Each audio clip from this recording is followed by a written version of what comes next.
Olá, ouvintes do Aristotélicos. Hoje estamos aqui com mais um podcast.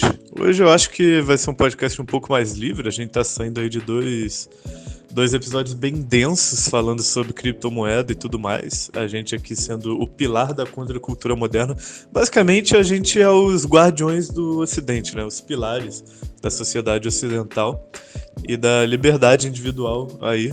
Focando bastante falando sobre criptomoedas, como tu tentou a independência financeira, e falando sobre nutrição. E hoje acho que a gente vai acabar tocando em nutrição de novo, mas vai ser um podcast um pouco mais livre e falar um pouco sobre treino também. A gente não fala muito sobre academia, a gente foca realmente mais ali na nutrição, mas vamos ver se a gente fala um pouco hoje. Eu tô aqui com os mesmos participantes de sempre, então vamos tentar desenvolver uma conversa aí.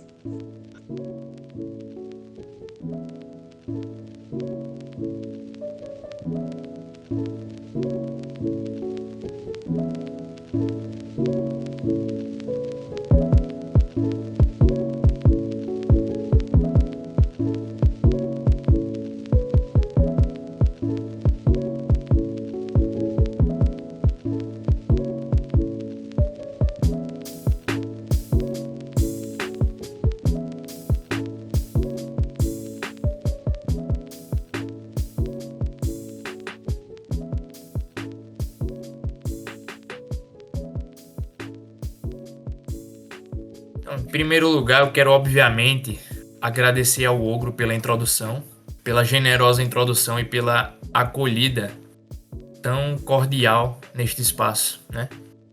A ordem espontânea realmente valendo. É sempre uma grande honra integrar esta conversa, já que é um ambiente que valoriza sobretudo o diálogo crítico e o pensamento interdisciplinar. Então, hoje o podcast vai ser sobre Goslop. A gente vai ranquear aí algumas Goslops e esmiuçar um pouco da origem da Goslop, porque uma coisa que eu percebo é que talvez o principal parâmetro para você avaliar a qualidade nutricional de um alimento é você analisar a origem dela. Quanto mais próxima da sua forma natural, melhor ela vai ser para o seu organismo. Mais compatível ela vai ser com a sua fisiologia, né? Introdutoriamente é isso. Gratidão, Sergipe. Fala, rapaziada, mais um podcast aqui para expandir a massa encefálica. Hoje a gente tá de luta, né? Porque o Igor não vai poder participar. Infelizmente, ou felizmente, ele teve que se recolher na montanha para fazer o seu jejum de 70 dias, né? Que é padrão aqui de todos os membros do debate. Mas é isso aí, vamos ranquear os top 10 Goenslops. E hoje a gente tá aqui com o Gabriel, né? Nosso grande amigo aí, se quiser se apresentar. Salve. Eu não esperava uma apresentação tão com tanta capacidade de síntese assim. Obrigado aí por agregar o debate. E Ricardo, se você já quiser iniciar aí o debate, acho que a gente pode começar com o Ozempic, né? É o rei dos Goenslop. Rapaz, acredito que é melhor a gente guardar essa Goslop em específico para um podcast onde a gente tiver a participação especial do nosso grande amigo João Câmara. Cara, não, mas é sério. Dando uma breve passada por cima aqui. Tanto eu, quanto o Igor, quanto o Ricardo, a gente já foi gordão. Quer dizer, eu ainda sou gordo, né? Mas já fui obeso mórbido.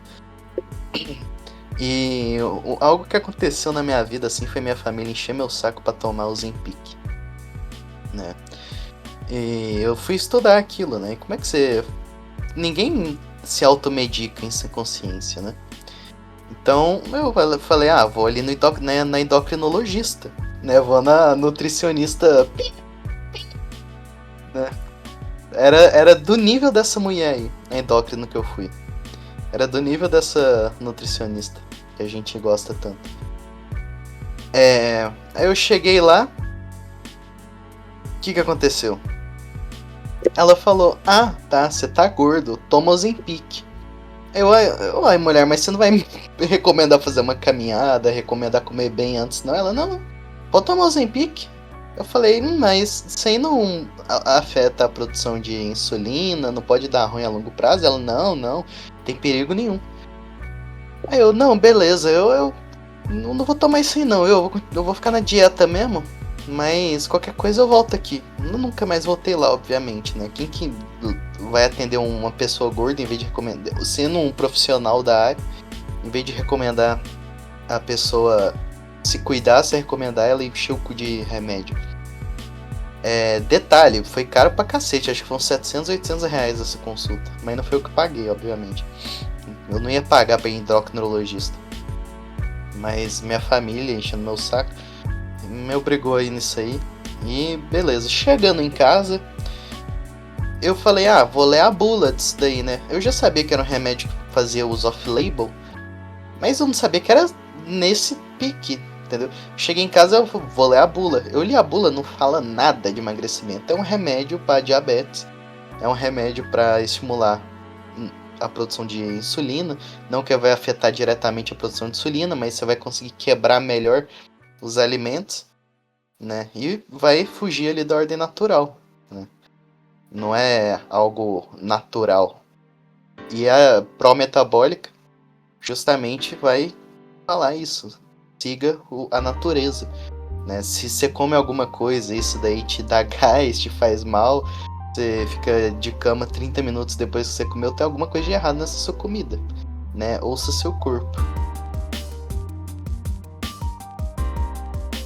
Uma coisa importante para melhorar a nossa comunicação com o nosso próprio organismo é manter uma rotina alimentar o mais homogênea possível, porque seu corpo vai ficar ali altamente adaptado a produzir certas enzimas e a metabolizar determinados compostos, e aí ele vai despender menos energia para fazer isso.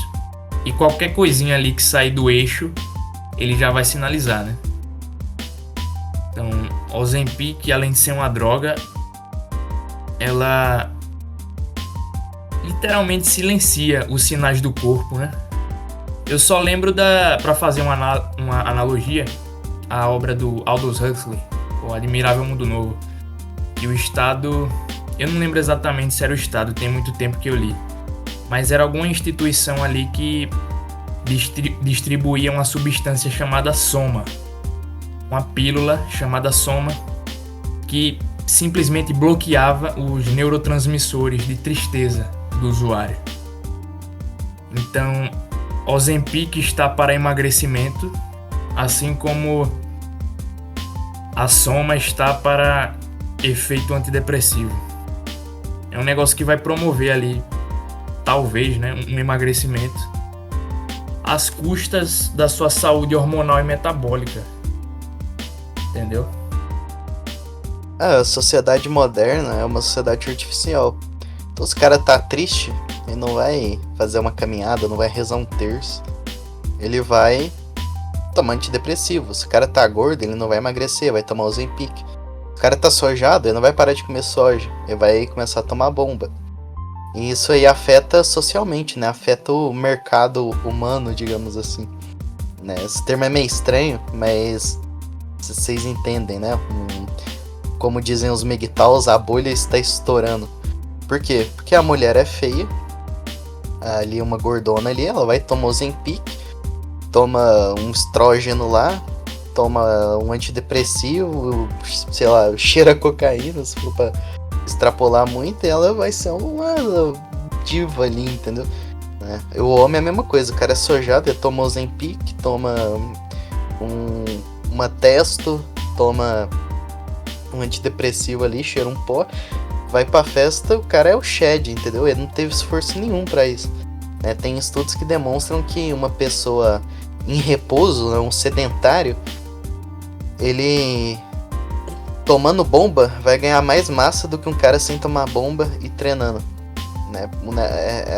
Não que a bomba seja ruim, né? Mas diga assim, um cara enchendo o cu de bomba, ele vai ter esse efeito aí pra ele, né? Aqui o bomba me refiro a testosterona injetável, ou testo em gel, alguma dessas coisas, né? Eu acho uma coisa assim, que se o cara tem dinheiro, tem uma garantia ali que vai conseguir manter isso pro resto da vida dele. Se ele já passou ali o arco de evolução dele, se o cara já tem uns 30, 33, 34 anos, né? O arco de evolução do homem vai até os 33 anos ali. Depois vai ser novo, mas quer ficar mais viril, quer amadurecer, ele toma testo e você tem certeza que vai conseguir manter isso pro resto da vida dele pra ele não descer a testo dele pra zero. Ele tem um acompanhamento médico e tudo mais, não é uma coisa ruim não, entende? Mas ninguém usa assim. Os caras só vai lá, compra do traficante lá, do cara que cozinha, injeta do jeito que quiser e acabou. O Ozempic é a mesma coisa, a nossa querida classe médica e atualmente que tá essa febre de Ozempic virou uma traficante de Ozempic. Os psiquiatras viraram traficante de antidepressivo. E vai se formando uma sociedade artificial, uma sociedade que o mérito não é exprimido, não é expresso. O mérito não é expresso no físico nem no mental da pessoa, né? O mérito poderia, mas acaba sendo mascarado ali por essas artificialidades, né? Porque um cara ali que toma essas drogas, embora ele vai morrer 20, 30 anos mais cedo, enquanto ele tá ali no auge dele ali, ele vai sobrepor um cara que realmente tá se esforçando, né? Isso aí vai inflacionando o mercado humano aí, o mercado das relações interhumanas, interpessoais. Realmente, a questão da testosterona, eu diria que idealmente o primordial é ela ser utilizada pelo cara que pela idade dele, em função da idade dele, do estágio de vida que ele tá, ele não consegue mais produzir testosterona dentro do que seria fisiologicamente ideal. Então ele faz uma terapia de reposição só para manter em limite infrafisiológico, né? Não suprafisiológico, como fazem os fisiculturistas, pessoal da alta performance. Porque a testosterona é um hormônio absolutamente essencial para um homem, né? Basicamente que define o homem, né? Tanto fisicamente como de amadurecimento, psicologicamente, o testosterona influencia muito. E o ideal é a média ali, né? O cara tá dentro da fisiologia dele no máximo, né? Se for pra suplementar, suplementa, mas não vai querer virar um ogro aí que vai sair batendo em todo mundo, batendo na esposa, né? Que acontece com muito bodybuilder. O cara tá sempre estressado e tal. A testo não causa tanto isso, mas outros como a trembolona causa pra cacete. Sempre que você tenta manipular a ordem natural das coisas, acaba dando... Os efeitos são sempre deletérios. Não tem como sair brincando de manipular a realidade e achar que não vai ter nenhum tipo de rebote ali, efeito rebote, né? Tem algo a acrescentar sobre isso, Gabriel? Geralmente o cara que quer tomar, ele não quer fazer as coisas certinho. O pessoal é muito imediatista, né?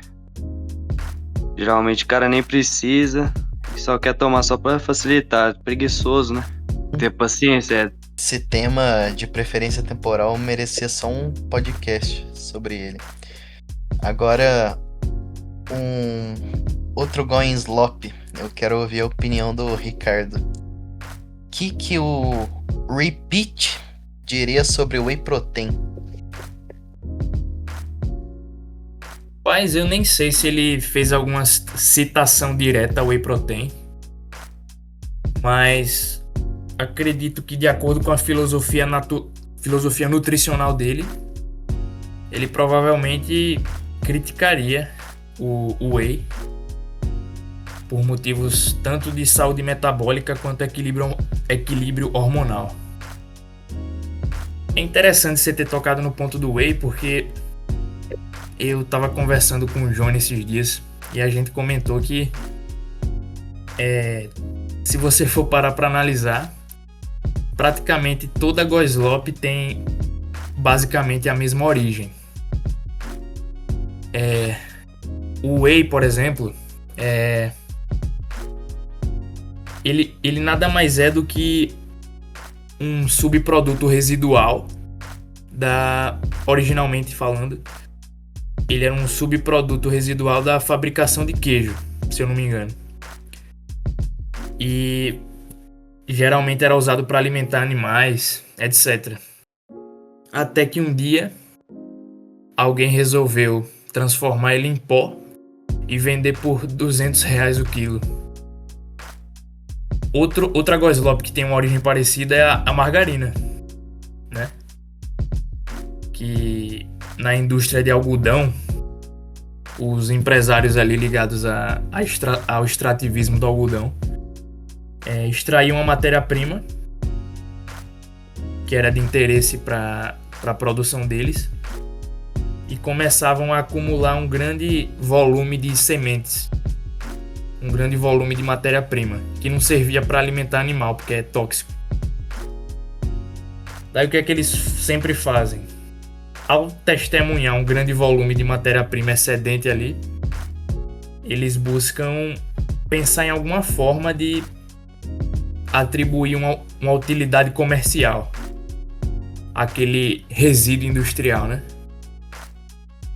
Só que como a semente de algodão, assim como outras sementes mais baratas, girassol, soja, etc., não são naturalmente oleosas, elas precisam passar por um processo de transformação química, né? Que é muito agressivo. E desse modo ela é transformada não em um alimento. Porque na minha concepção, alimento é aquilo que nutre. Então, Goslop tá mais para uma substância comestível, que é movida não por um interesse em satisfazer a nutrição real do ser humano, mas sim um interesse econômico ali, industrial. Então o whey, por ser totalmente ultraprocessado, passar por vários processos de desnaturação, etc., eu acredito que o Repeat não aprovaria o uso do whey, porque idealmente a proteína deve vir de fontes que apoiem o organismo e não sobrecarreguem ele com substâncias que são estranhas. No caso do whey, o whey é basicamente soro de leite. É a proteína do soro de leite ali altamente concentrada, né? O que os nutricionistas modernos esquecem é que, como ensina o grande Repeat, você tomar, por exemplo, uma vitamina C isolada ali não vai adiantar muita coisa, né? Ela tem que estar no contexto natural dela, porque os outros micronutrientes vão te ajudar a absorver ela. É a mesma coisa de comer sal refinado, você está comendo só sódio. Sódio faz mal? Não, mas ele precisa estar no contexto natural, com outros minerais, para ser benéfico para o seu corpo. Então, essa supervalorização da proteína é algo, tipo assim, 100% Renato Cariani das ideias, né? Não faz sentido olhar só pro macro, né? Olhar só pra proteína, só pra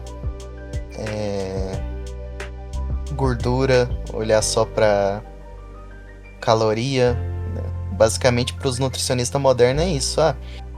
Pesquisa aí na sua net aí, sua taxa metabólica basal, então vem aqui fazer um exame rapidinho, que aí a gente vai descobrir se você come menos que sua taxa metabólica basal.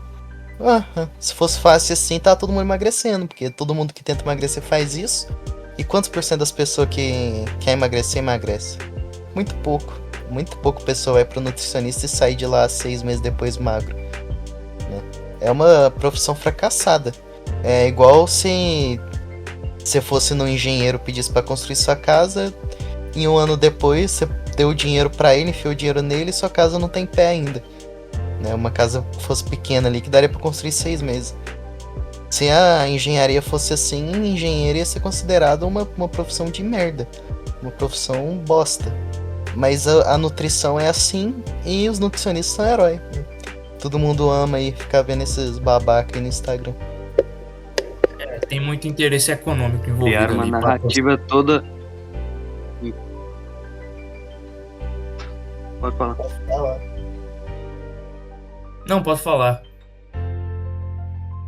Criar uma narrativa toda em cima só dos macros e calorias.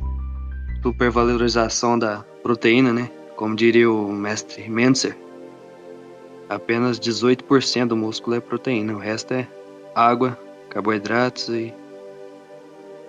Ou seja, não é quanto mais proteína você comer, melhor. Só que criar essa narrativa aí visando lucro.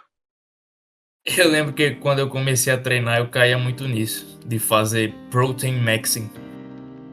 Eu realmente achava que o fato de eu aumentar minha ingestão de proteína ia fazer automaticamente com que minha síntese proteica fosse maior. Mas não é assim que funciona, né? O João Paulo Tomis me elucidou muito bem que tudo depende do contexto biológico ali. Não é um micronutriente isolado ou um macronutriente isolado que vai realmente fazer a diferença. O corpo humano é uma máquina que não opera isoladamente. É um conjunto, né? Aí colocou uma meta diária de proteína. Eu, por exemplo, nem tenho fome praticamente. Para eu comer 2 gramas de proteína por quilo de peso, você é louco. Não consigo nem metade.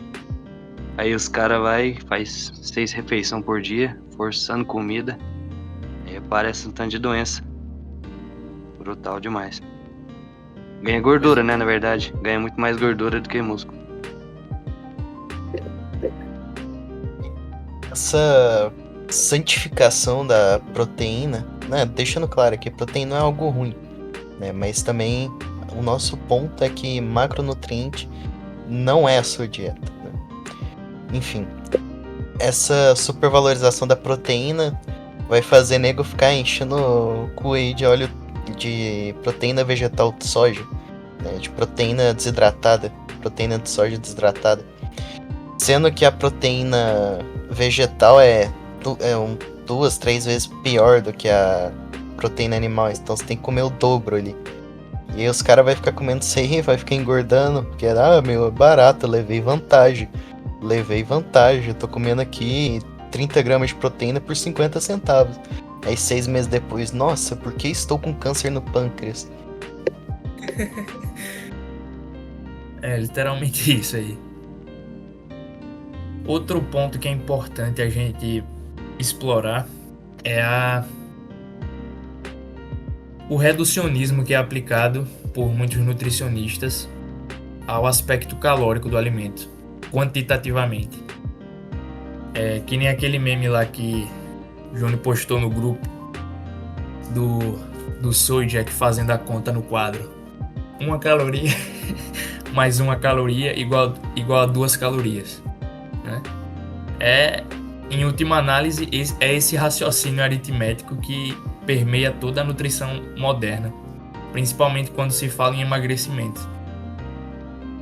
O pessoal demoniza muito caloria e se esquece de analisar a caloria qualitativamente. Né? Caloria é simplesmente energia metabólica. Então, você reduzir a ingestão calórica de forma crônica, além de abaixar a taxa metabólica, pode estimular o cortisol ali no cara, porque o organismo vai estar em starvation, né? Então é um negócio que estressa o organismo.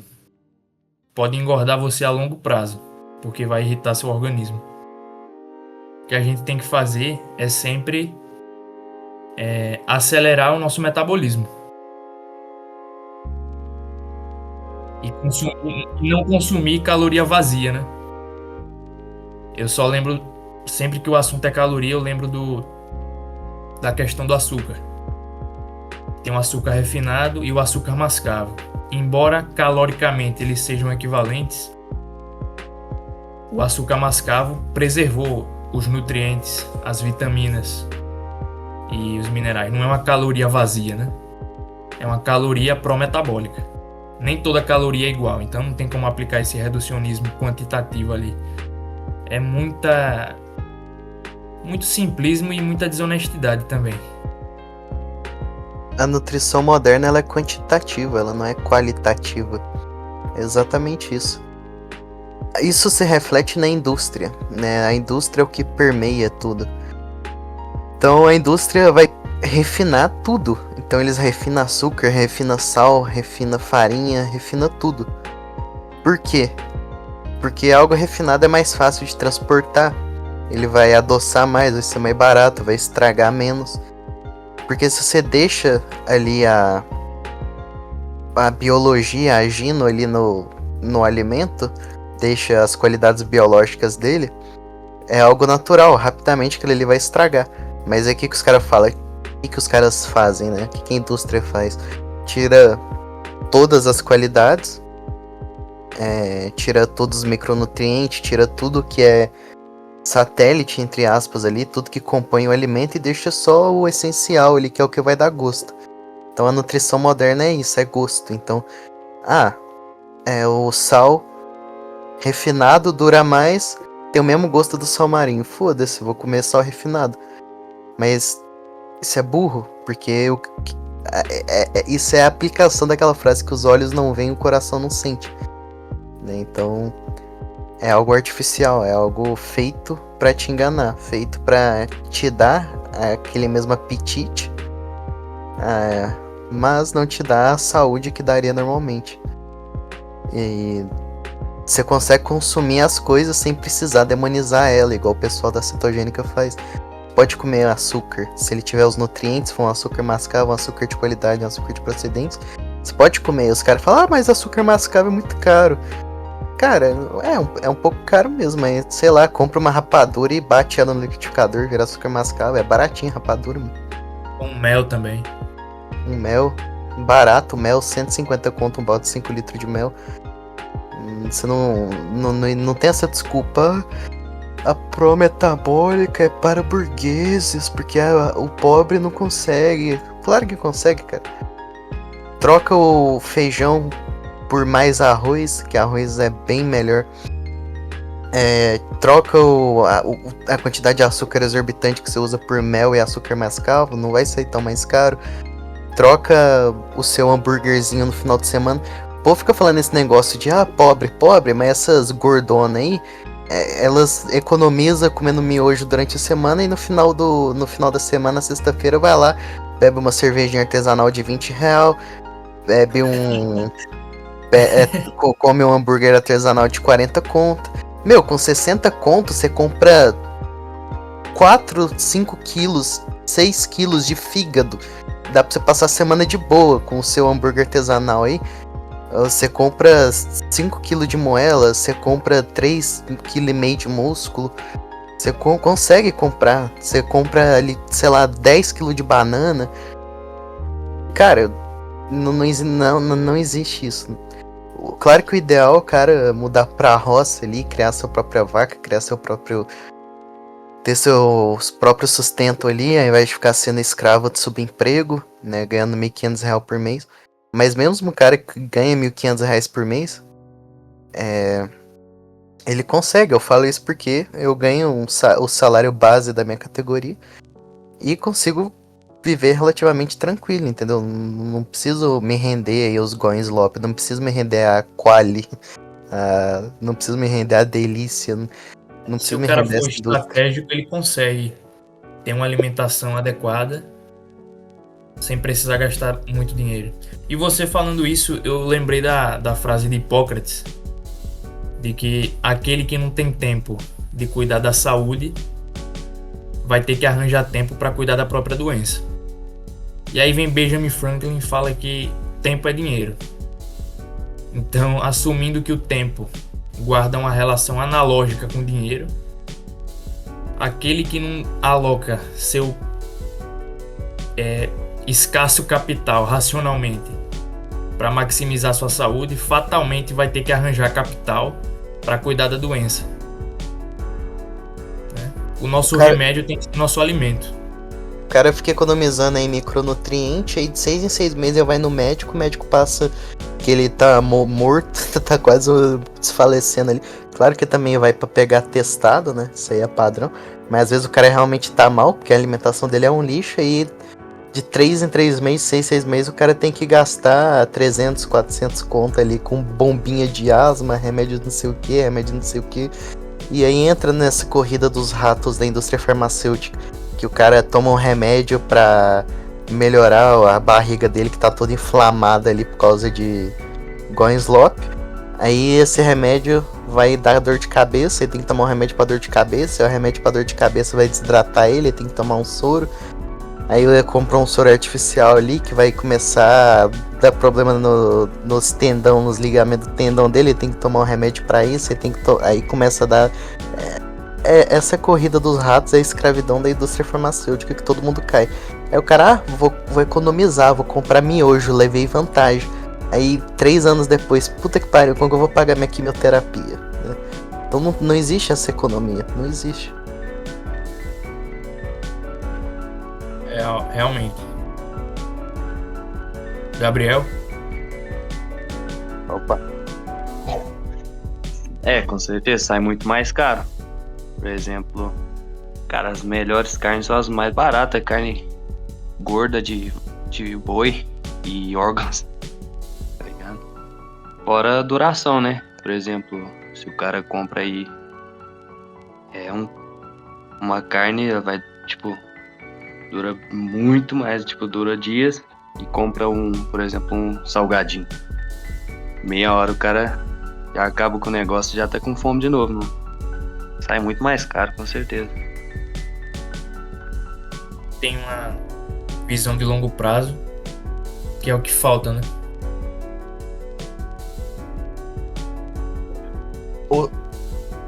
Outro Goenslop. Refrigerante. O que vocês têm a adicionar a refrigerante? É vilão ou é herói? Brutal demais. Rapaz, Grande adendo. Falar isso.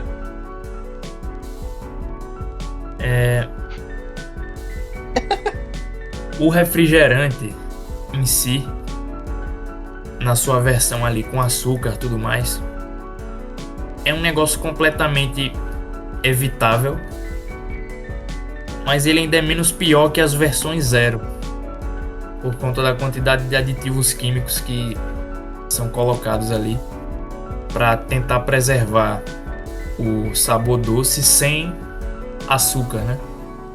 Quer dizer, mais uma vez tentando manipular a natureza e burlar a ordem natural das coisas. O cara imita o açúcar, o corpo de qualquer forma vai produzir insulina. Se não tiver açúcar, fica pior. Pois vai é. inutilizar a insulina, vai só aumentando a resistência. Falta de exercício, né? Aí tá com diabetes, não sabe por quê.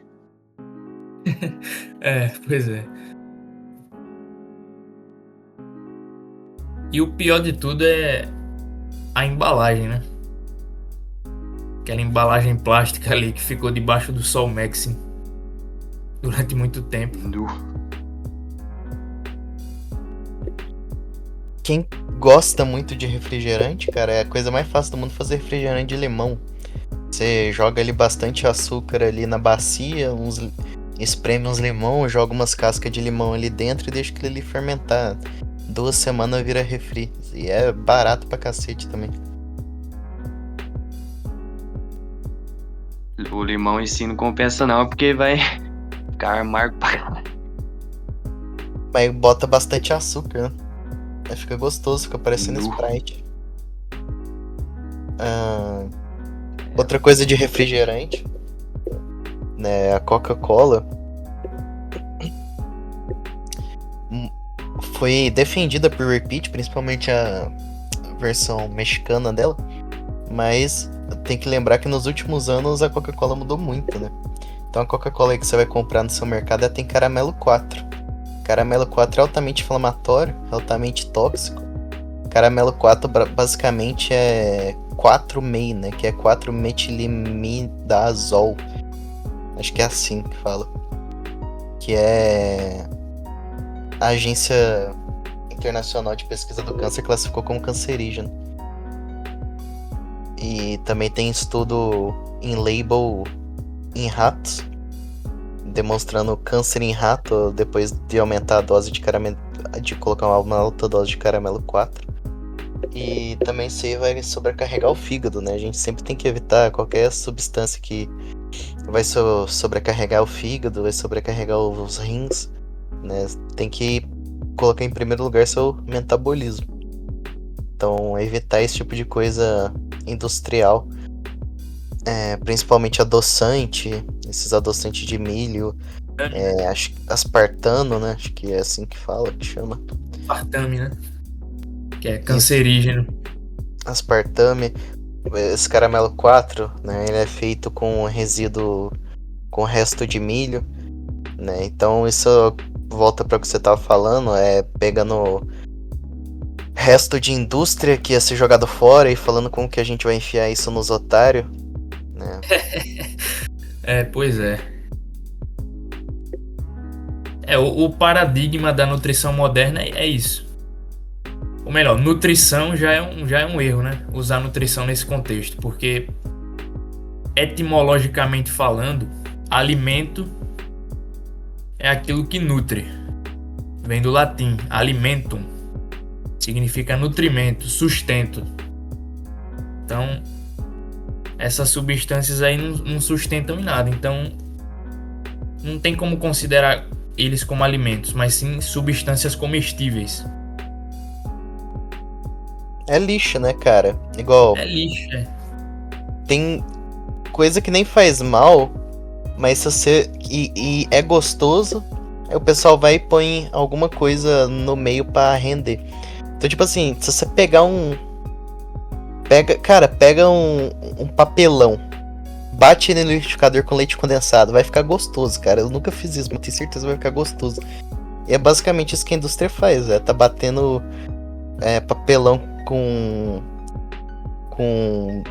leite condensado no liquidificador e aí vai e paga uns influencers ali pra falar: olha, quer perder sua pochete? Para de comer leite condensado e começa a comer leite condensado com papelão, porque papelão tem 0 caloria.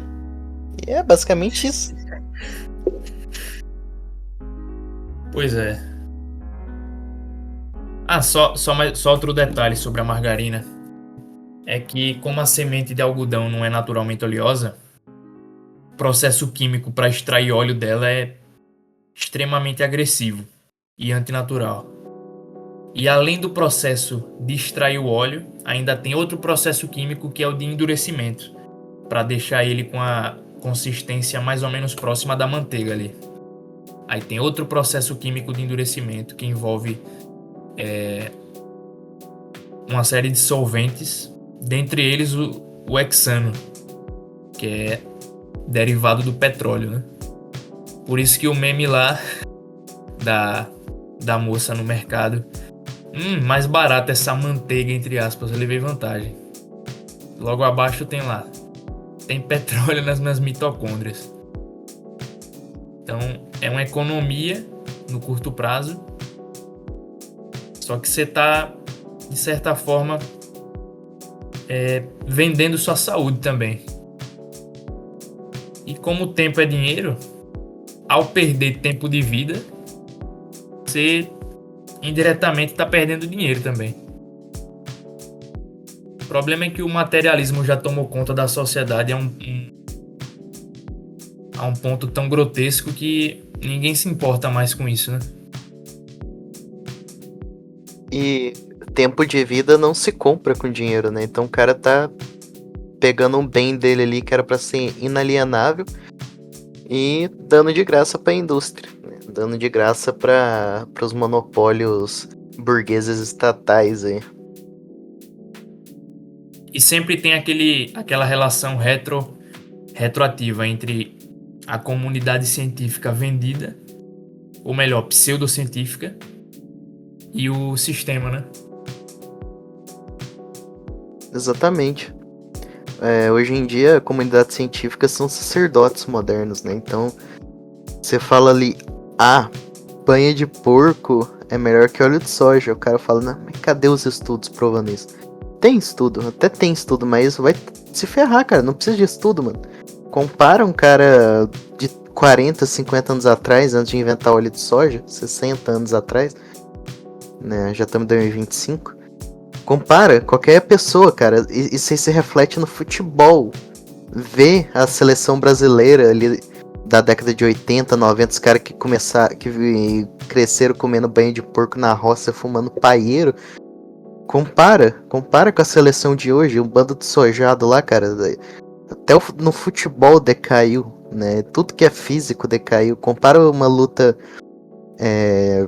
de luta livre mexicana da década de 60, 70 com o MMA de hoje em dia. Hoje em dia os caras até é forte porque eles se enchem de coisa ali, né? Acho que eles não podem tomar bomba por causa do doping, mas sempre tem uma artimanha ali por causa do avanço aí da ciência e tal. Mas mesmo assim, na década de 70, as pessoas notavelmente eram muito mais saudáveis. Enquanto a gente colocar a economia de curto prazo e o materialismo acima da saúde e do bem-estar, o resultado vai ser esse. E a tendência é piorar, né? Um negócio que é bom chamar atenção é sobre a diferença entre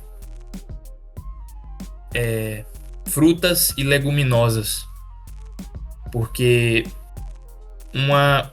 não vou chamar de goslope, não é exatamente uma goslope, mas é um alimento extremamente superestimado, especialmente dentro do contexto da cultura brasileira, que é o feijão. Quais as considerações dos senhores sobre leguminosas em geral e o feijão? Pode falar, Gabriel.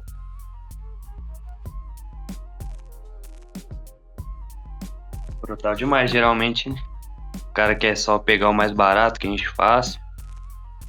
Feijão, além de você não absorver os nutrientes dele, acaba atrapalhando a absorção dos nutrientes de tudo que você tá comendo junto.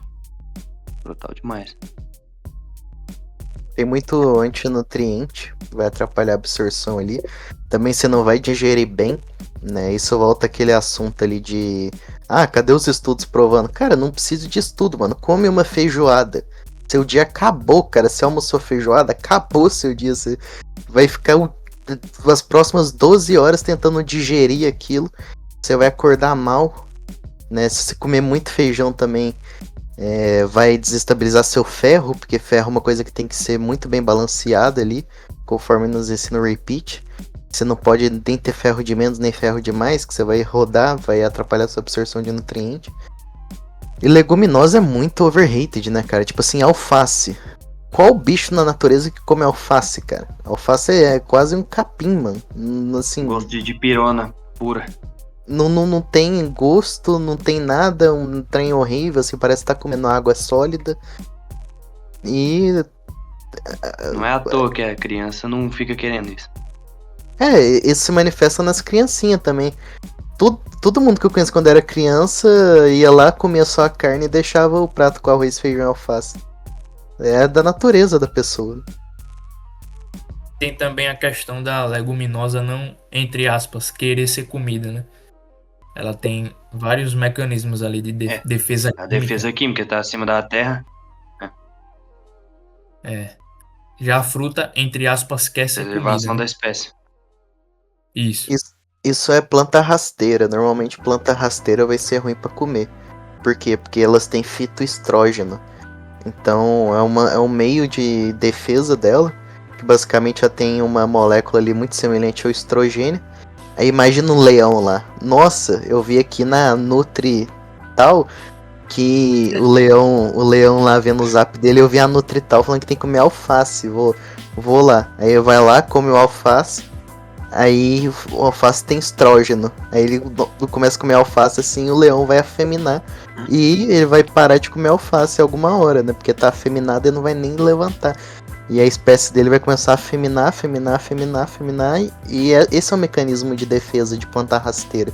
Um deles, né? Um dos mecanismos químicos dele é o fitoestrógeno, que vai aumentar seu estrogênio. Então sempre tem que buscar. Sempre tem que buscar comer ou tuberculosa. Planta tuberculosa que tá abaixo da terra, ou planta alta, né? Fruta, esse tipo de coisa. Planta rasteira sempre evitar. Quem come planta rasteira é a vaca. Se é a vaca. Pois é, isso sem mencionar o desequilíbrio ecossistêmico ali, que o processo ali de gradual feminilização do leão vai ter na cadeia alimentar. De certa forma, dá pra gente traçar uma analogia com a civilização humana. Só que o que acontece é o seguinte: a feminilização na sociedade humana, ela aumenta a nossa vulnerabilidade à predação intraespecífica da mesma espécie, né? O sistema, os dirigentes do sistema contra a gente. O leão estaria mais propenso à competição interespecífica também, né? Com certeza. É aquela coisa. Se você comparar um alface com uma maçã, você percebe ali empiricamente que a maçã é muito mais adequada ao consumo. Já tem a casca dela toda bonitinha, tem um sabor doce, é fácil de digerir, né? Oferece nutrientes que atraem os animais, inclusive os humanos. Então, a partir desse contraste, a gente já compara ali qual é mais adequado ao consumo, né? Gabriel? Não é à toa que essas folhas aí tem gosto ruim. É um mecanismo, né? Evolutivo. Já natural, no caso. Porque Todo como que organismo tem o impulso de maximizar suas chances de sobrevivência. Defesa química da leguminosa é porque ela não quer ser comida. Aí ela vai liberar ali antinutrientes para ser o menos atrativa possível para possíveis predadores e conseguir garantir sua sobrevivência.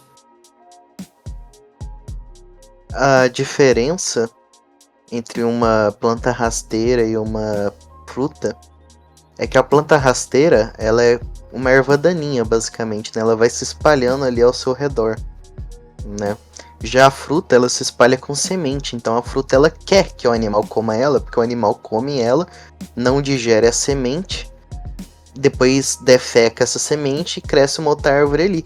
A fruta tá falando, vem, eu preciso que você me come pra me sobreviver. A planta rasteira não, a planta rasteira você comer ela, acabou, it's over, perdeu. Então ela faz de tudo pra você não comer ela, né?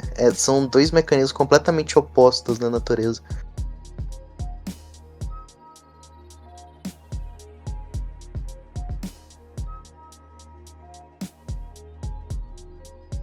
Agora o feijão ele tem um impacto particular na cultura brasileira, né? Aquela história ali de que o arroz e feijão vai te dar um aporte de aminoácidos completamente incrível. Ah, com certeza. Inclusive isso reflete na população brasileira, né? Uma população muito saudável. É empírico, dá pra ver isso.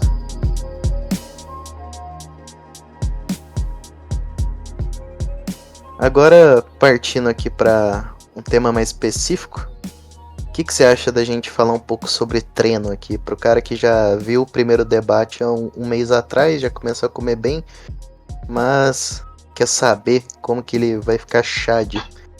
A gente tá com a presença do nosso Gabriel aqui, que é um grande bodybuilder, então a gente poderia aproveitar para falar um pouco sobre isso, né? Com certeza, até porque uma coisa acaba complementando a outra, né?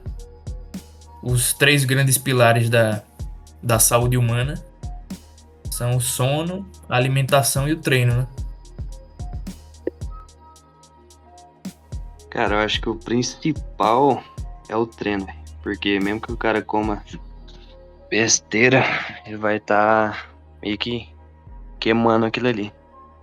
O sedentarismo é a pior coisa que pode acontecer.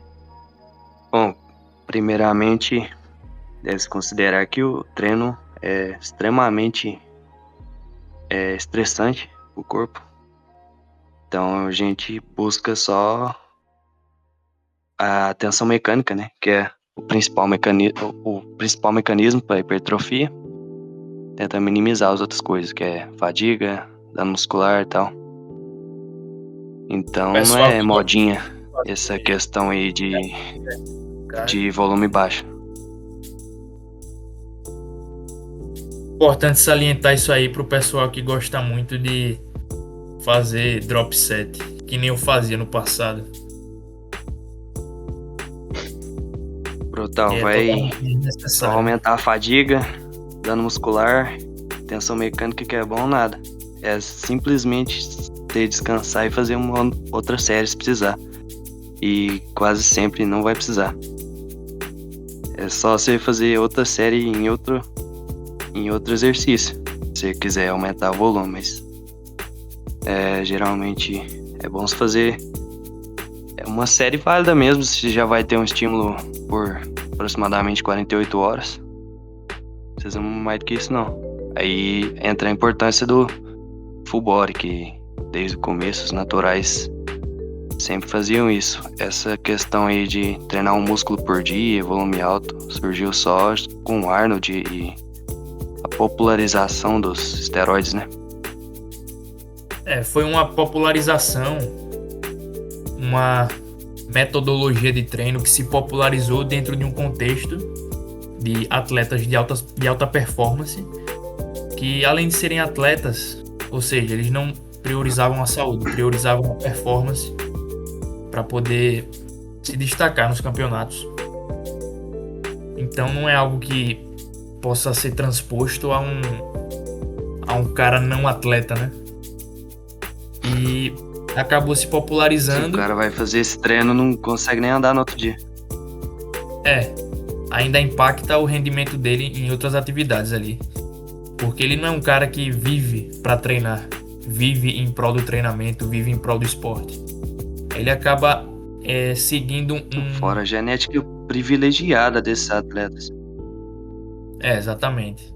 Pode gerar uma comparação ali que totalmente... Genética influencia até no quanto o cara aguenta de volume. Então, eu, por exemplo, faço uma série válida e fico 2 dias dolorido, aproximadamente.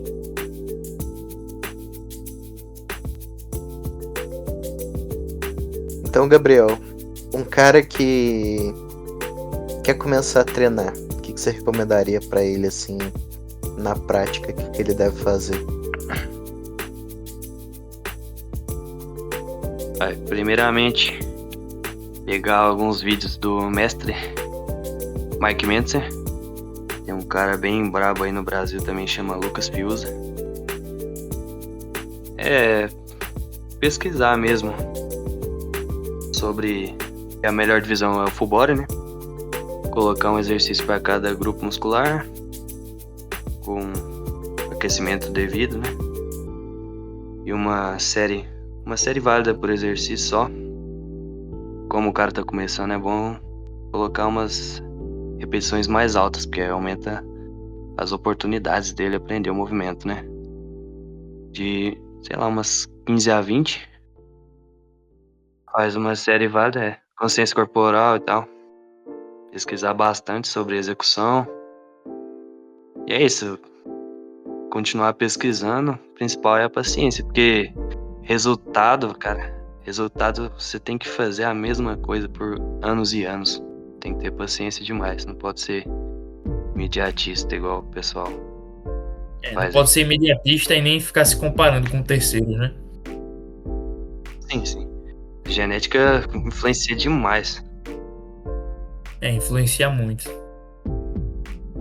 pega o mesmo treino, eu vou pegar o treino do Arnold. Cara, pelo amor de Deus. Claro que você não vai ter o mesmo resultado. Poderia até fazer a mesma rotina que o cara, você nunca vai ser igual a ele, não tem jeito. Tendo uma Cada um tem rotina sua boa, individualidade biológica ali. o cara que tem uma rotina boa ali, faz tudo certinho, ele até consegue avançar muito, mas alguma hora a genética vai travar ele. Né? Alguns a genética vai travar mais, outros vai travar menos. Alguns vão conseguir evoluir mais, outros menos, né? Mas o esforço é importante, é a base de tudo, mas cada um tem que reconhecer suas limitações, né? E buscar evoluir cada vez mais. Não é que existe um limite, mas não pode se comparar mesmo. O importante é você manter a tensão mecânica, tentar progredir. Claro que não vai dar pra progredir carga todo treino, carga ou repetições, né? Mas tem que anotar e tentar progredir sempre, é isso que vai fazer crescer. Resumindo, o treino tem que ser suficiente para estimular, não para estressar nosso organismo. Sim, Eu, e por o exemplo, descanso chegava ao ponto de, exatamente. eu já cheguei ao ponto de treinar no mesmo dia musculação, 2 treinos de jiu-jitsu e ainda saía para correr às vezes. Então, cortisol maxed, né? Pior que às vezes minha imunidade baixava, velho. Eu adoecia às vezes de tanto treinar. Porque o cortisol, ele, querendo ou não, tem efeito imunossupressor, né? Então, às vezes eu adoecia no dia seguinte. E é um negócio que não vale a pena, né? Treino excessivo é inflamatório e envelhecedor. Tudo que traz aquela coisa de escassez, né? Jejum muito longo, essas coisas restritivas, banho gelado em excesso, não vai trazer saúde. O corpo não funciona normalmente, né? Em um estado de sobrevivência, assim. Nossa máquina biológica foi moldada para maximizar nossa probabilidade de sobreviver ali em um ambiente de escassez. Então, ele está programado para poupar energia. Quando você treina excessivamente e gasta muita energia ali, você está estressando o seu metabolismo e inflamando o seu corpo, basicamente. O que, paradoxalmente, pode fazer você perder músculo. Sim, porque você vai estar... Você machucou tanto o músculo que toda a síntese proteica vai ser só para recuperar o que você gastou, né? Não vai ter a super compensação que é a hipertrofia. Exatamente.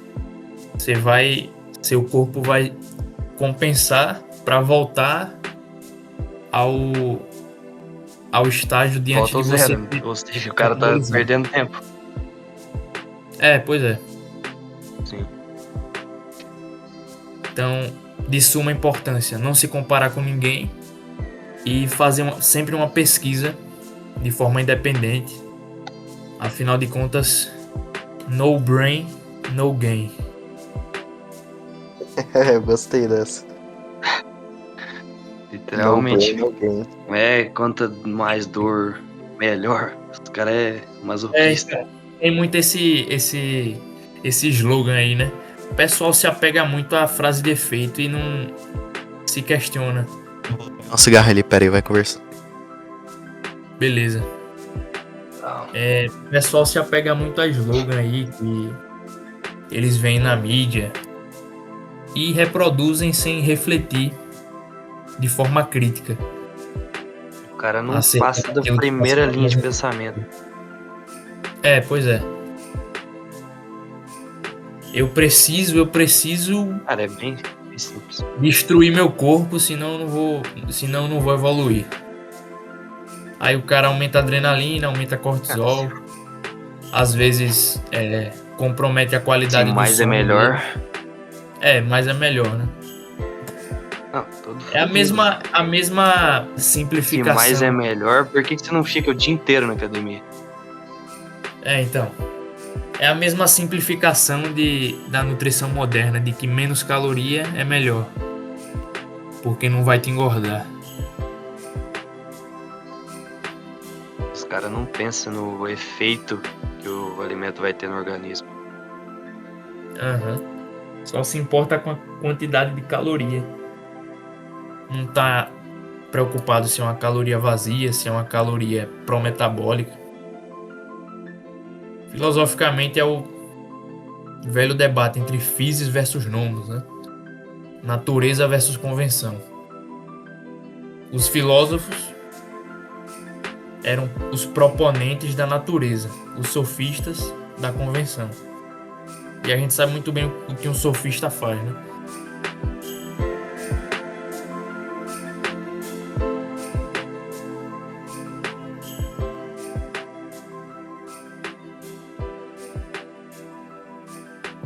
Gabriel, sobre o Mike Mentzer, o que é que você tem a dizer sobre a filosofia de treino dele? Será que ela pode ser concatenada à filosofia nutricional do Repeat, já que ambos priorizavam uma preservação do organismo contra o estresse, tanto alimentar, no caso do Repeat, quanto oriundo de treino excessivo, como no caso do Mike Mentzer?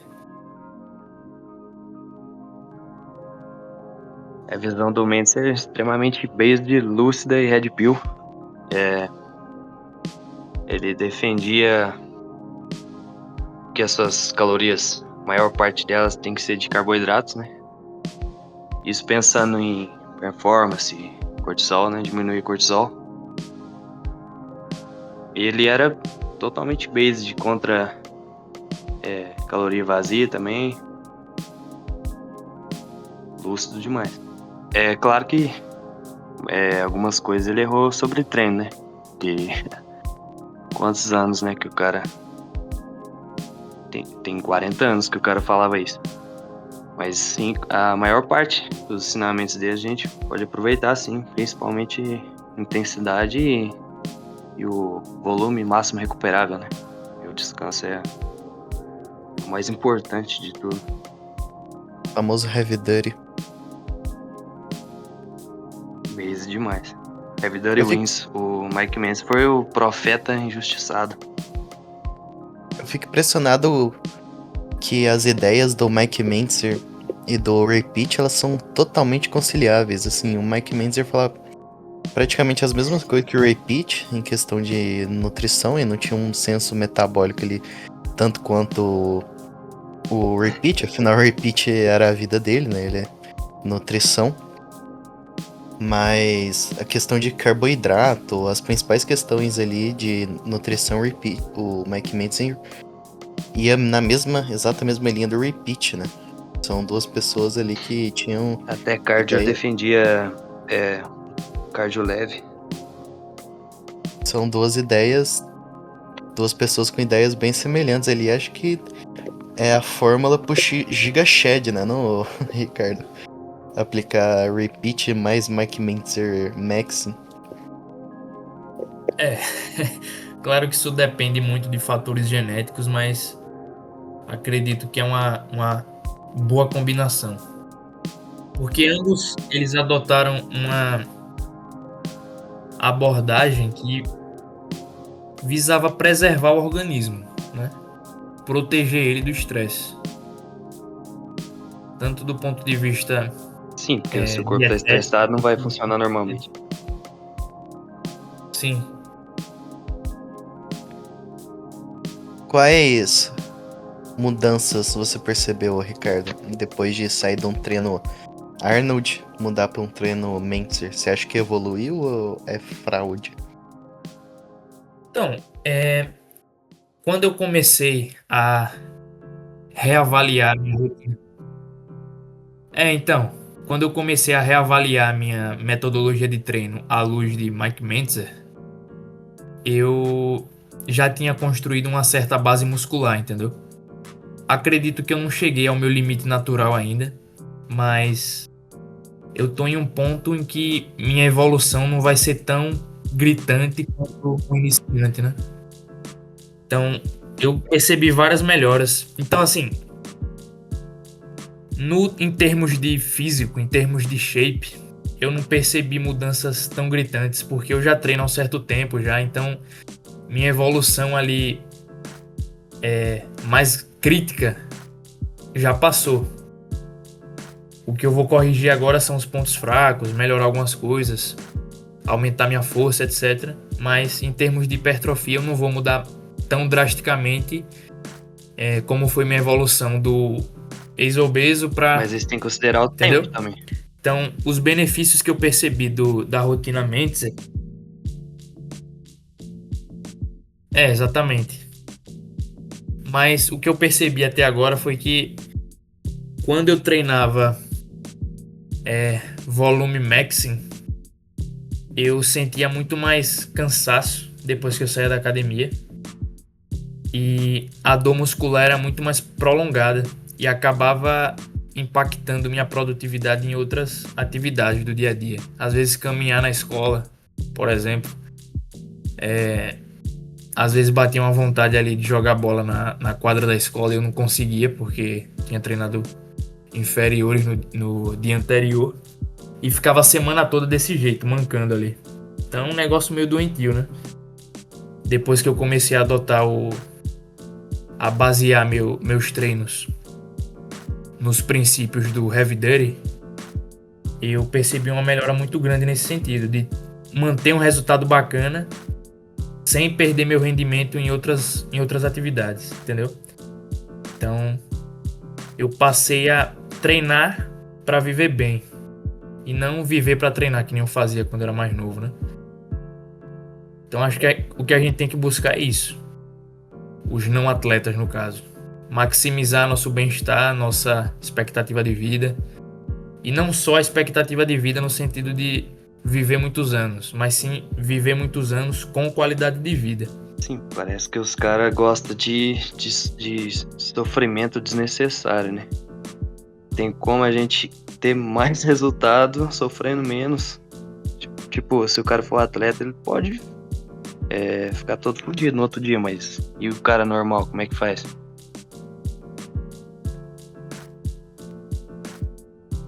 Tem que trabalhar e tudo mais.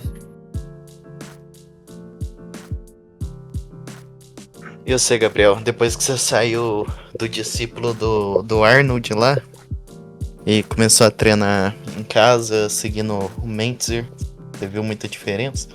Cara, como a genética é bem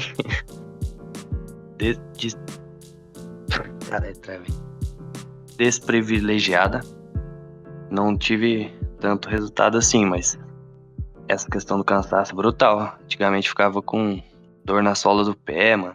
Brutal, ficava vendo umas luzes muito esquisitas, filho. Cansado. Supremo, só saí da academia quando não conseguia fazer mais nada. Nesse ponto melhorou muito, com certeza. Mas continua. Não que vai fazer assim, tanto resultado de diferença, porque o que vai mandar é a consistência e adesão, né? Mas o cara consegue uma vida bem mais fácil, com menos dor e tal.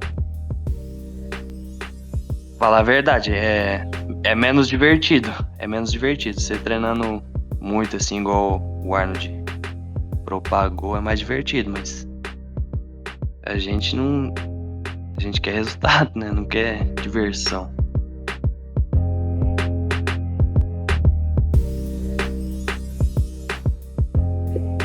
Mesmo para atletas, o treino do Mike é superior. Claro que a maioria dos atletas segue uma linha mais Arnold. Você pega o Dorian Yates, ele ganhou foi 6, 7 Mr. Olympia seguidos. 6 vezes. 6 vezes. Ele treinava 4 vezes por semana, eu acho, né? Seguindo o Heavy Duty ali. Focar Seguiu bastante. Focar em carga, né?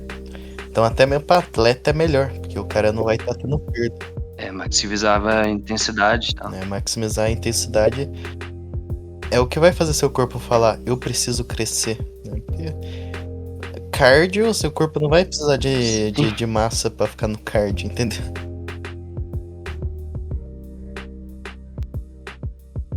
Então é isso, é sempre ouvir seu... E aumentar sempre, cada vez mais a dificuldade. Se o cara continua dando o mesmo estímulo, mesma quantidade de peso e repetição... Muita gente da academia nos chama de conspiracionista, não sei o que, mas o que a gente faz é o óbvio, né? Por exemplo, na roça, o cara vai falar... Não precisa pensar muito. Na roça o cara vai falar, nossa, essa banha de porco aqui deve tá me fazendo mal, viu? Deve tá me fazendo infartar. Eu vou pegar aqui 30 mil produtos químicos, vou plantar soja e vou processar aqui essa soja jogando veneno nela pra ver se eu consigo tirar algum óleo dela. Não existe isso, cara. O cara da roça pega um grão de soja e aquilo ali não é oleoso, cara. Não tem óleo naquilo. Aquilo ali é um negócio seco. Quem que vai querer... Como que é natural tirar gordura daquilo ali, né? Pessoal, tira gordura porque é barato, né? Agora o boi, um porco, você mata o boi, você marca... Meu Deus. Você mata o boi ali, você tira o sebo dele, pronto, tem gordura. Tem um telo ali. Você mata o porco, tira a gordura dele, pronto. Né? É natural. Mesma coisa pro treino. Né? É óbvio que se você ficar... Quanto mais complicado, né? Quanto mais complicado, menos resultado, cara. Sim. O básico que funciona não é um slogan. É o que realmente funciona, sem adicionar sofrimento desnecessário e tal. Isso é a navalha de Ockham. É óbvio. É óbvio que se você ficar dando sempre os mesmos estímulos ali, seu corpo não vai crescer, não vai ver motivo ali pra crescer, entende? E por que as pessoas complicam tanto as coisas? Complica porque falar óbvio não dá dinheiro. Você não precisa vender um curso falando ali. Segue o óbvio. Parece ser atalho, né? Parece que é... Ah, não, o cara tá querendo facilidade. Mas não. Que é o atalho. É só o óbvio mesmo. Vender o óbvio não dá dinheiro. Você tem que inventar algum golpe ali pra conseguir arrancar dinheiro dos caras. Você não vai arrancar dinheiro de ninguém falando... Segue o que seu corpo manda, bebe água quando você tá com sede. Não, você tem que falar, não, bebe aqui a água mineral aqui a cada 30 minutos, 200, 2 litros. 6 litros por dia, né?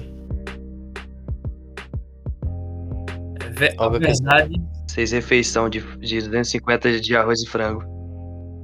a verdade não vende, né? Exatamente. Como diz Santo Agostinho, a verdade é como um leão, uma vez solta ela vai abocanhar tudo, ela vai pegar todos, né? Porque a verdade é óbvia. Então, algo que se espalha facilmente e que realmente dá resultado, né? E deixa as pessoas saudáveis, não é dar dinheiro pra indústria, né? Então você tem que vender o seu peixe ali, um peixe complicado. Peixe que vai fazer a pessoa sempre estar te perguntando ali, indo em consulta, não sei o que.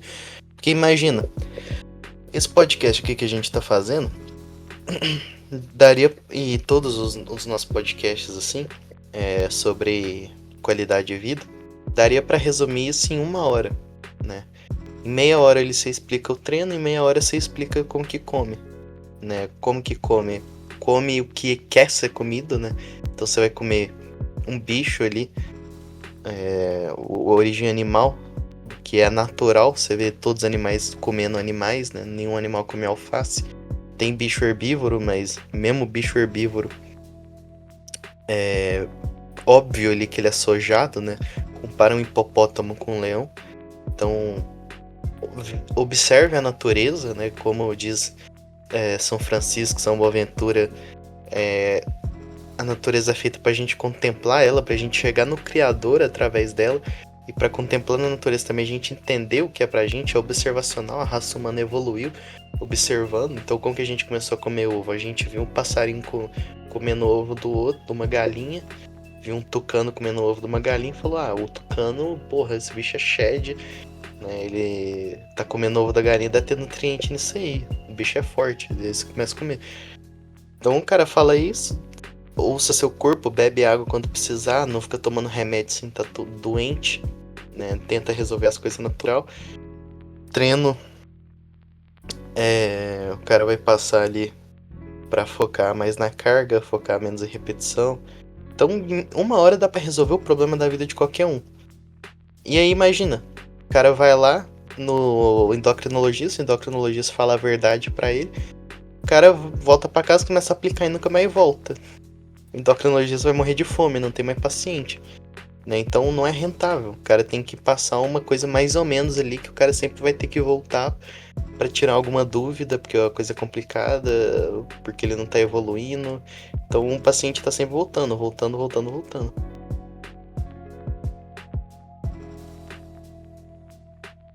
É a mesma lógica da indústria farmacêutica, né? Que suprime o sintoma, mas em nenhum momento resolve a raiz da doença. Porque uma vez que a raiz da doença seja resolvida,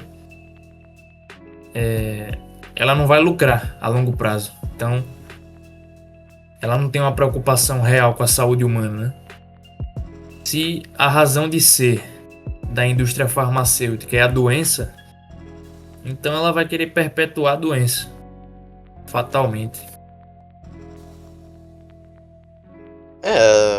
O afegão médio tem uma mania assim de endeusar qualquer um que é da área da saúde. Não, os médicos são anjos, os farmacêuticos são anjos, mas não, cara.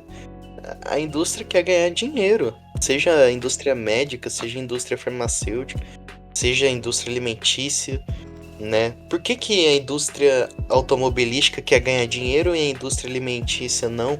Né? Por que eles são heróis? Né? Por que a pirâmide alimentar que eles passam é uma coisa ótima? Por que eles querem ser o bem? Né? Todas as indústrias querem ganhar em cima de você, quer lucrar em cima de você. Mas a indústria médica, farmacêutica e alimentícia não. Essas aí são santinhas. Né? Não existe isso de Coca-Cola patrocinando estudo e revisão por pares. Não existe nada disso. Coca-Cola é uma santa, ela quer sua saúde. Cara, há 10 anos atrás, se você falasse que refrigerante fazia bem, você ia tomar um soco na boca. Todo mundo... Era consenso, assim. A gente que é obeso sabe disso. Pra qualquer um que... Sempre que você é obeso, você tá chegando assim, as pessoas falam que você tem que emagrecer. Você fala, mas eu como muito. O que a pessoa fala? Para de beber refrigerante, né? Para de comer doce, né? Hoje em dia é o quê? Não, bebe Coca Zero. As pessoas falam, para de comer margarina, você tá com espinha, para de comer óleo de soja. É senso comum. Senso comum, só né? Percebi aqui, eu tô comendo muito óleo de soja inflamatória, eu tô ficando com muita espinha. Né? Hoje em dia não, as pessoas, na prática elas veem uma coisa, mas na cabeça delas é outra, porque elas acreditam cegamente nesse tipo de doença mental. Parafraseando Murray Rothbard, a maior ameaça ao sistema é a crítica intelectual independente. Então, o que a gente tem que estimular na população é a busca pelo conhecimento. Perfeita visão. Agora, considerações finais. O que você teria a dizer para o nosso ouvinte, Ricardo? Nosso ouvinte que ouviu até aqui, que quer mudar de vida, nosso ouvinte gordão, o que você diria para esse cara? O que você diria para o nosso ouvinte que já é um cara estruturado, já tem um shape, já tem dinheiro? O que você diria para essas duas pessoas? Uma coisa para evoluir a vida delas, né? Uma coisa que seria a sua mensagem final, se você fosse morrer agora, o que você diria para agregar na vida das pessoas, materialmente falando, né? Espiritualmente, todo mundo sabe, arrependa-se dos seus pecados, se confesse, mas materialmente falando, o que você diria? Um âmbito geral, assim, resumindo o debate econômico. Bom, em primeiro lugar, eu diria que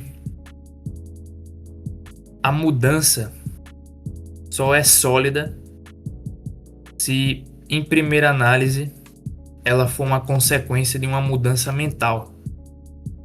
Porque se um cara com a mente pobre ganhar $1 milhão, bastará um intervalo de tempo arbitrário para ele ficar pobre novamente. porque a condição material dele no intervalo de tempo ali arbitrário melhorou substancialmente, mas não foi consequência de uma evolução mental que ele teve, né? É aquela coisa que a gente estava discutindo, da energia. Então, a primeira mudança é mental. Então, no brain, no gain.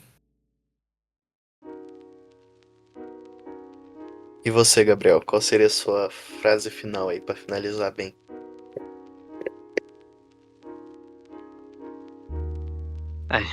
Resumindo, né? Meio cringe essa frase, mas é o básico que funciona, né? Basta ter passado da primeira linha de raciocínio, ver o que sempre funcionou. É isso. Alguma consideração final, Ricardo, a mais sobre o podcast?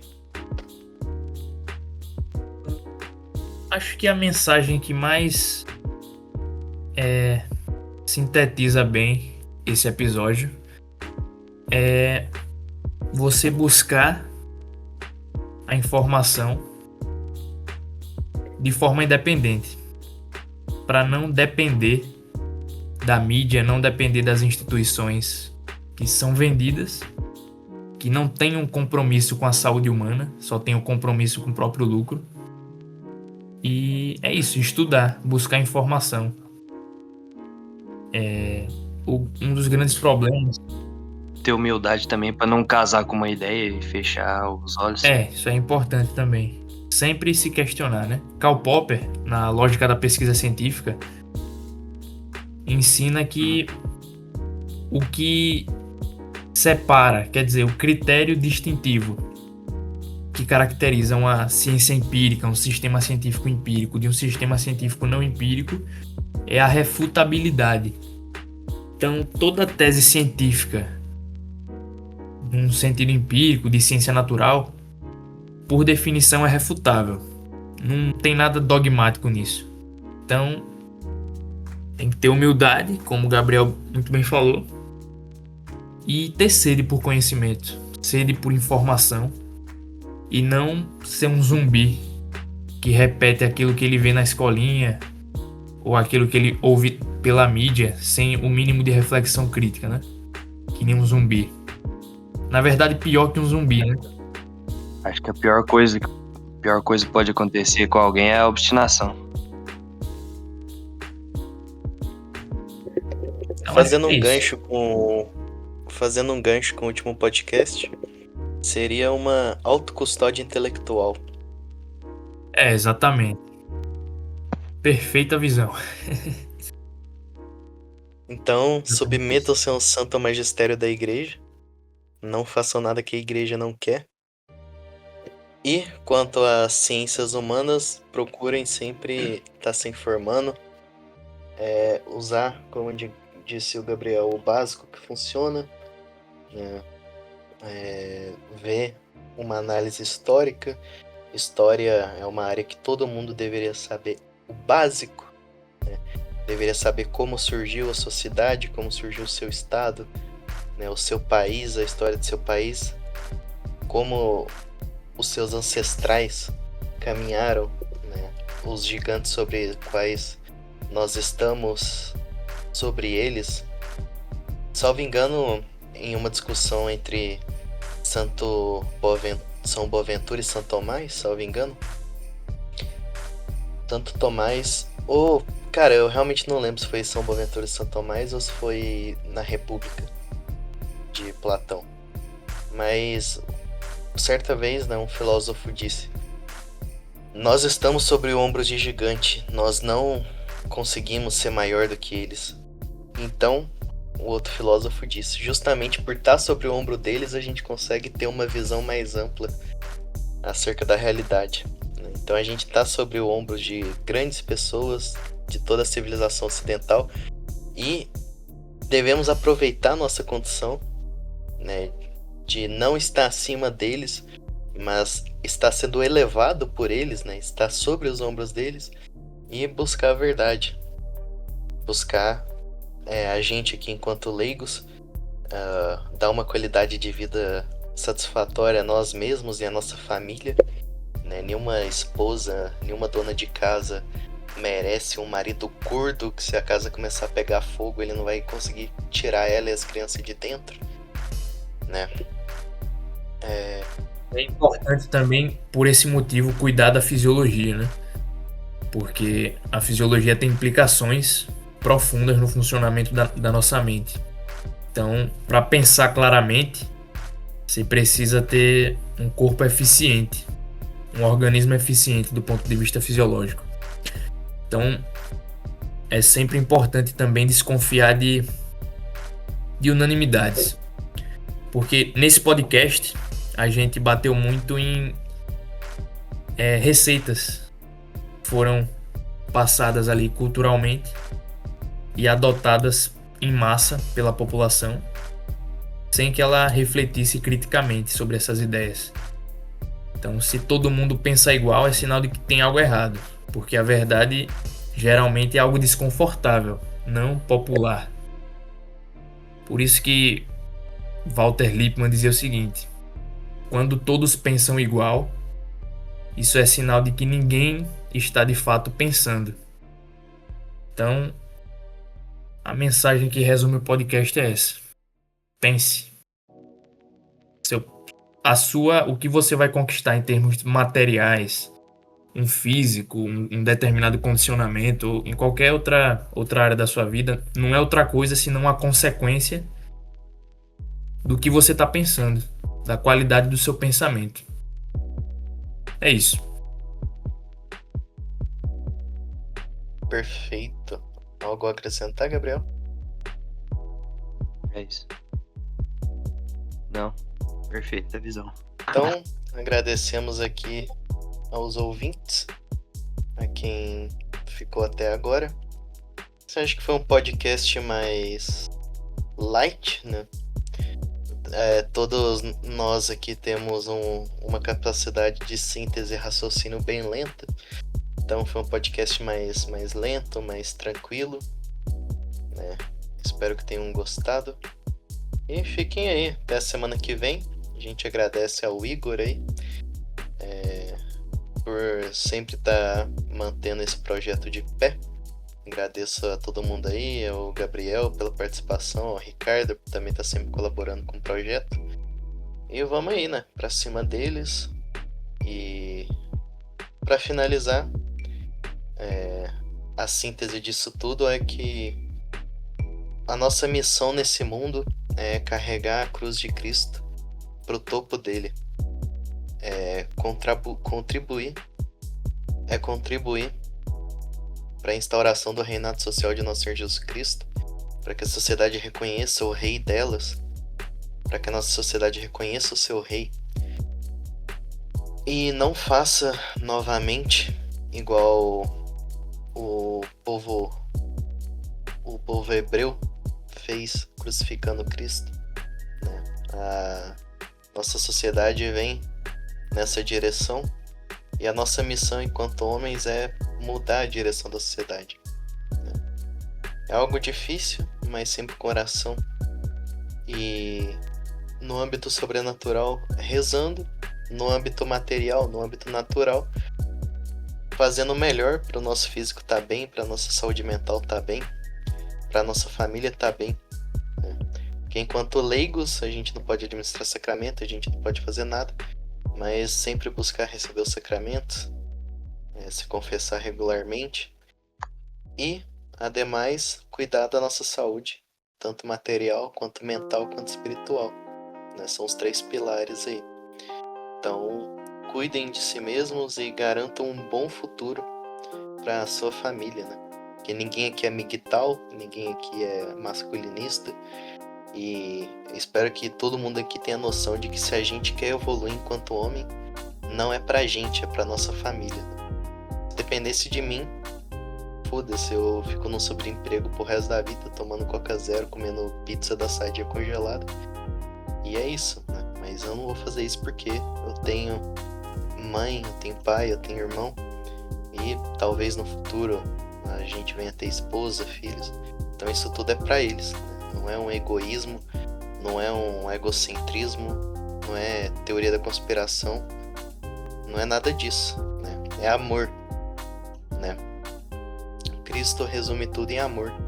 Se a gente tem que amar os nossos inimigos, imagine os nossos amigos, imagine a nossa família, né? Então, basicamente isso.